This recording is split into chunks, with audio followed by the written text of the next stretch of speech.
Hey everybody, Edo here, and I am absolutely thrilled because earlier this month the guys and gals at the League of Game Makers asked me if I would like to join them to help make content for their fantastic website, a website that I've written for before as a guest and have read countless articles about all sorts of things in games, publishing, design, you name it. One of the things that I've wanted to do for some time is make videos about the other parts of what I do outside of game reviews, right? Well, I'm a designer. I've designed Murder of Crows, Siblings Trouble, Liftoff, and Gem Pack Cards. I also publish those games under Pencil First Games, and I've done a number of Kickstarters. I'm doing more, and so there's all this stuff that I've wanted to share about, how to handle shipping, how to get your game from a concept to a Kickstarter or to a product, how to work with people over long distances, just all sorts of things that I've wanted to make videos, and I haven't really thought of what platform to do it, and it just worked. It was like, hey, let's work together and do some awesome stuff. So that's what I'm going to do. For those of you who don't know me or haven't seen my channel or played my games, what I thought would be great would be to start off with a simple video about 5 game mechanics that I've played in the last year, not necessarily from the last year, but just ones I've played in the last year that really stood out to me in an interesting way. And I just think that's a great way to introduce yourself to a bunch of game designers. So without further ado, I have 5 games here. I've got Strife, Legacy of the Eternals. I have Birds of a Feather, Mage Wars Academy, heavy box, Biblios Dice, and Concordia, bigger box. And for what it's worth, sort of 3 indie, 2 bigger ones. Where to start? So let's start with Strife. Strife, Legacy of the Eternals is a great head-to-head game with perfect information where players are playing, and I'm not going to, explain the whole game in this video, though I have reviews of many of these. But essentially what you're doing in this game is you have a lot of head-to-head plays where each player has cards from 0 to 9, and you're playing them onto the table against your opponent in the hopes of having a higher number. Well, one thing that happens is you get ties, and the just genius mechanic that was added to this game is this fate die. The way it works is one player starts with it, and it's worth a point at the end of the game in terms of victory points or whatever it's called. And the way it works is at any point if there's a tie, and not only between the big ties, like just any point in the game, which has a lot of numbers, where there are 2 numbers that are the same, the player with the die can keep the die and lose the tie. They say, sorry, or congratulations, you win this tie, but I want to keep the die. Or hand the die to the other player. And when they hand the die to the other player, it notches up to 2, and then it's worth 2 points to that player. And then that player has that decision to make on every tie. It has to be one of the most elegant ways I've seen tie-breaking resolved in games. And it creates this escalating value proposition and dynamic between the players and the person who's in control of the die. And what are they going to do, and will they break it? And in this game where you're trying to think about the cards and what they're worth and how to win, ties are such a big deal that knowing the player has the die leads you through this entire different tree of decision making. Again, these designs too are things that I think about, how could I ever do something so cool and so elegant in a game? So bravo, this is Christopher Ham, and great work with the fate die. Set this aside. Or maybe not, set it here. Okay, going to the left side here. Biblios Dice by Steve Finn. If you don't know Steve's games, he is a fantastic mechanics and numbers guy. His stuff is great, it's fun, it's tight, it's really condensed filler games often. I think Rado calls him the master of filler games, or the king. But what I like so much about Biblios Dice, which is a game where it's Scripts and Scribes was an original version of it. This is a tweaked one. There's also Biblios, the card game, published by Yellow. But what you're trying to do is everyone is on a variety of reward tracks, and you're working your way up the track to score the most points at the end of the game. But the core mechanic here, and there's auctions and bidding and all sorts of great stuff. I mean, this is a game I take out all the time. But is this dice drafting. And the way the dice drafting works here, and this is the first time I saw it executed this way. This might be, most of these could be things that appear in other games. I just never played it. No one ever told me about it or whatever, right? But, so the way the drafting works with the dice is you're going to roll, and different for number of players you pull a while, but one player gets to roll all the dice. And once they roll all the dice, they're then going to be able to select a type. So I can get books, or I don't know, whatever that green triangle is, I forget, but scrolls or pens, or I can pick the gold. But once I select the set, I get to take it out, and then the dice pool, as rolled, goes to the next player. Then they're looking at a subset, and they could take the one green that they need, or the 2 red, or they could decide on the coin die. And actually, the mule just works, and it's not in the selection. But that's besides the point. And you keep going, and it goes around the table until all the dies are chosen. The player who rolled also has the ability to spend a victory point in a game where you don't get that many to roll again or roll a subset. And dice drafting was so cool because, one, rolling dice is fantastic. Having a fistful of dice is fantastic. And then the decisions around what am I going to take, what is the next person going to take, and how it moves around the table, and how it brings every player into the play for that turn, even though they're getting dregs, really just works.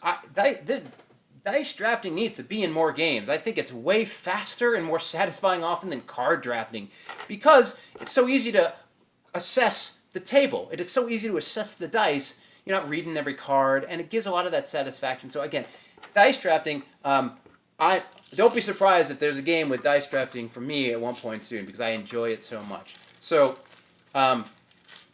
another great one, and one, these are all mechanics that I just think about. I think about because of how simple they are in some cases. Some are more complicated, but just how well they work in the game and how well they support the core feel of play, which I think is great. So I'll clean these up later. Biblios dice. Birds of a Feather. Oh, yeah, Stephen. Birds of a Feather. Teal Fristo. Fantastic, fantastic designer. And these three are from Kickstarter, right? Birds of a Feather is a game based on bird watching, and so, you're either in it or into it or you're not. I think it's fantastic, and bravo to him for going for it. But this is a trick-taking game where, you deal out the cards and everyone's playing to the trick and is trying to see the most birds. The twist, the thing that makes this game stand out is as cards are played to the table, they represent regions. And each of these regions have different types of birds, and that's what you're trying to score on the scorecard. So you can see there's, the different types of birds per color per region.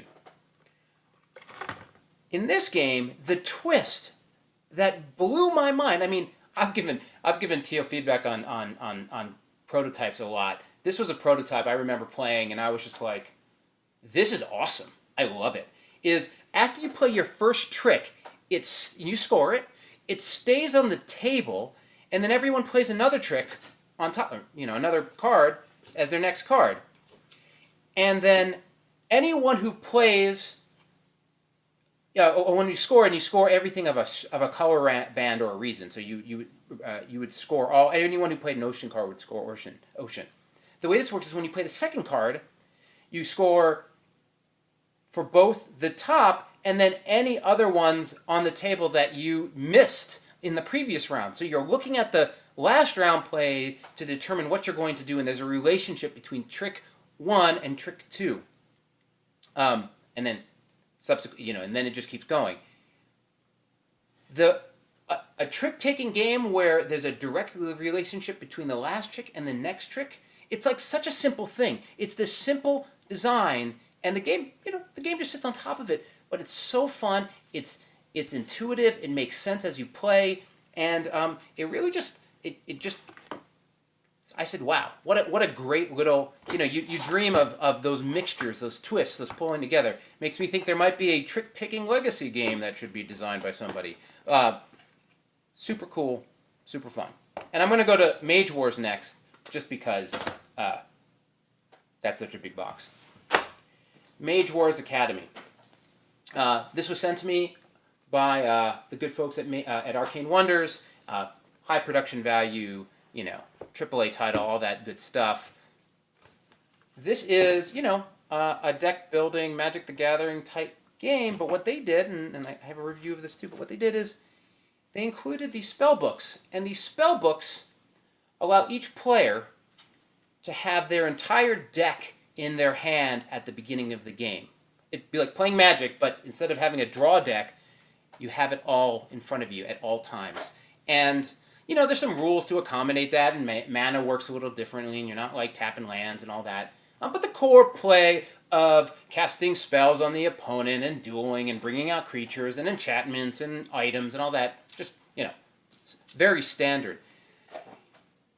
But to me, this was so ballsy. This was so, in my opinion, like a leap. To be like, no, we're going to give players all their cards at once and have them play from a spell book. It's such a cool idea. And then to ship it with a binder, I was really impressed by this. I feel like it for these games being out for 15 years, and again, maybe I just don't know of the other game, the indie game that did that, or it happens all the time. But to me, having played Magic since I was in middle school or elementary school, such an eye-opener, such a different experience, such a revisit to something I had done before in such a new and different way. I really hope they continue and expand on it, and as I said in my review, push the spellbook dynamic, because I think it was a little underserved in the game, but very cool. So, last game on the list is Concordia. This game was actually suggested to me by Luke of the Game Makers to check out, and won the Creator Spiel des Jahres, the other one, whatever. I'm not good at international languages and names and spelling and reading. It's all a big challenge. I guess that's why I like it. But this is an expansion because I like this game so much. Luke suggested this game, and it's one of my favorite games of the year that I've played. I've really enjoyed it. Not of 2016, but of the last year or so of play. What's really interesting and unique about this game, and what really stands out, is on top of a complex board with Euro-style play and victory points and resources and trading and costs of goods and, fairly mid-level complexity, selling, trading, and bartering, well, not really bartering, but is this basic idea that every player is given the same set of cards. And each card represents a character that they can use, though not particularly evocative of characters, but, whatever, that they can use, whether it's the diplomat, the smith. Oh, these aren't. Hold on a second. These aren't the. In the game, there's also ones that you can draw, new characters that you can draw, and I was looking at that, but actually, I want to be looking at these. The Tribune, that's the Mercator, Prefect, the Architect, the Diplomat, the Senator. And so, these represent what you do on your turn. And on your turn, all you do is you play a card.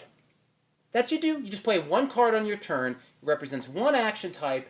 And as you do it, you're playing that action to the table. So, or, to your graveyard or your discard. And then you have a diminishing set of options when your turn comes around.